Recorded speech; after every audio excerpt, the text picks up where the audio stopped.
शंकरांनी त्याला विचारलं, तुम्ही वेदाध्यायी दिसता. तो म्हणाला, हो, मला वेद मुखोद्गत आहेत. मात्र तुमच्या समोर असं म्हणणं म्हणजे स्वतःची चेष्टा करून घेण्यासारखं आहे. तुम्ही साक्षात वेदमूर्ती आहात. यावर महादेव म्हणाले, तुमचं निवासस्थान कुठे आहे? यावर तो योगी म्हणाला, माझं एक असं निवासस्थान राहिलंच नाही.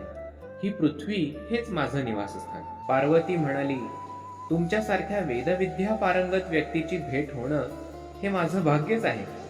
तुम्ही माझ्या प्रासादात अतिथी म्हणून आला आहात. अतिथीच्या शरीरात देव, ऋषी आणि गुरु यांचा वास असतो. मला सांगा, तुम्हाला मी काय वाढू? तुम्ही जो पदार्थ सांगाल तो पदार्थ मी तुम्हाला देईन. तो म्हणाला, देवी, मी ऐकलं आहे की अनुष्ठानाच्या काळात तुम्ही अनेक पदार्थ तयार केले आणि भिक्षुकांच्या ताटात वाढले. भिक्षुकाच्या रूपात कोण बोलत आहे हे पार्वतीला अजूनही लक्षात आलं नव्हतं. ती म्हणाली, अवश्य. तो म्हणाला, मी आता वृद्ध झालो असलो तरी मी तुमचा पुत्रच आहे. तुम्ही जगन्माता आहात, गुरुपत्नी, जननी, धाय, वडिलांची बहीण, आईची बहीण, सावत्र आई, सून आणि अन्न देणाऱ्या स्त्रीला माता म्हणता येतं.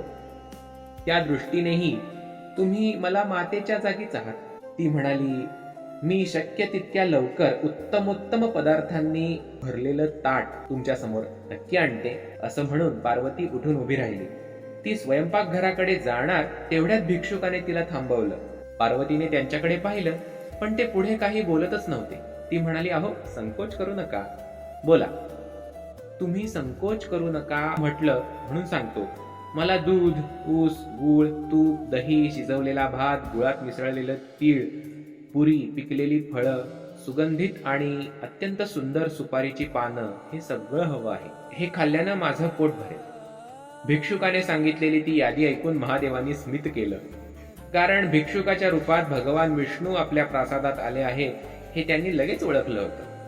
कृष्णाच्या नटखट स्वभावाप्रमाणेच तो भिक्षुक वागत असल्याचंही त्यांच्या लक्षात आलं होतं.